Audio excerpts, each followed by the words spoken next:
तो ये first past the post system, ये एक प्लूरैलिटी सिस्टम है जो कि एक मेथड है टू इलेक्ट इन लोकसभा।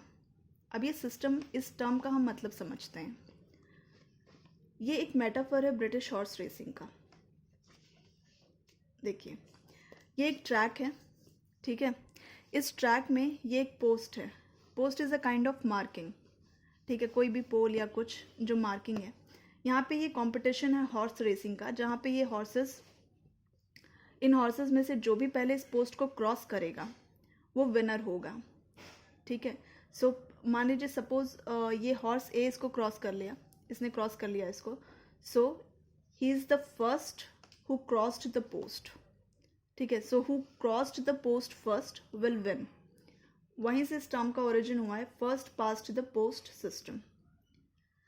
ये कंपटीशन तो हॉर्स रेसिंग का था। इलेक्शन में किस चीज़ का कंपटीशन होता है? इलेक्शन में वोट्स का कंपटीशन है। जो कैंडिडेट्स जो इलेक्शन में पार्टिसिपेट करते हैं उसमें से सबसे ज़्यादा वोट्स जिसके पास होंगे वो कैंडिडेट विनर होता है। इसका रूल क्या है? इस सिस्टम का रूल क्या होता है? 1 citizen 1 vote, no fixed vote, person who gets most vote wins. No fixed vote क्या मतलब? इसका कोई फिक्स वोट नहीं है कि आपके पास 50 वोट, 100 वोट, 1000 वोट या 2000 वोट, ऐसे वोट आएंगे तभी आप विनर होंगे। आपको बस अपने कंपैटिटर से ज़्यादा वोट लेके आना है and then you will be the winner. इसको और अच्छे से समझने की कोशिश करते हैं। लोकसभा में सीट्स कितने होते हैं? लोकसभा में सीट्स हैं 543। मेंबर्स जो अपने कॉन्स्टिट्यूएंसी से इलेक्ट होके आते हैं उस सीट को ऑक्यूपाई करते हैं, उन्हें कहते हैं मेंबर ऑफ पार्लियामेंट। इसका इलेक्शन कैसे होता है? सपोज ये एक कंट्री है, ठीक है, ये कंट्री है, इसको 543 पार्ट्स में डिवाइड कर दिया है, ठीक है, ये स्मॉल स्मॉल पार्ट्स में डिवाइड कर दिया है।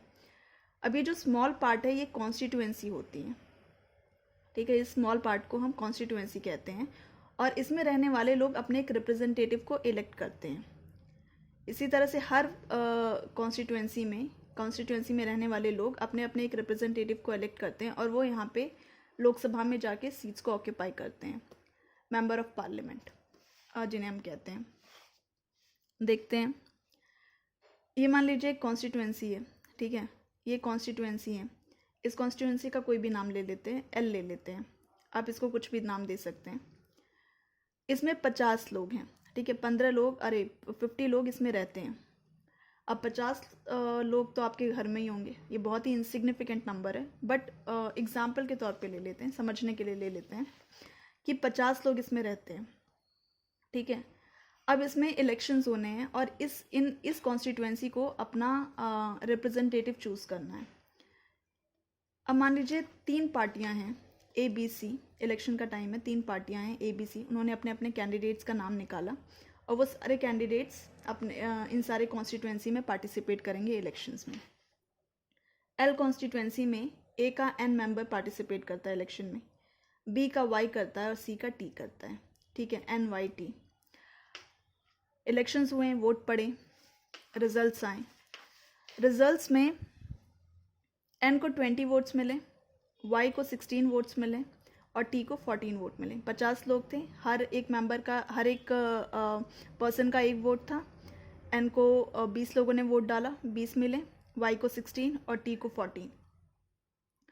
इसमें क्लियरली जिसके पास ज़्यादा वोट है, यानी कि 20 एन है, एन के पास 20 वोट्स हैं, सबसे ज़्यादा वोट्स एन के पास हैं, तो एन जो है वो विनर होगा। इसी को हम कहते हैं first past the post system. मतलब तीनों रेस में थे और तीनों में से जिसके पास भी ज़्यादा वोट आया वो विनर हो गया।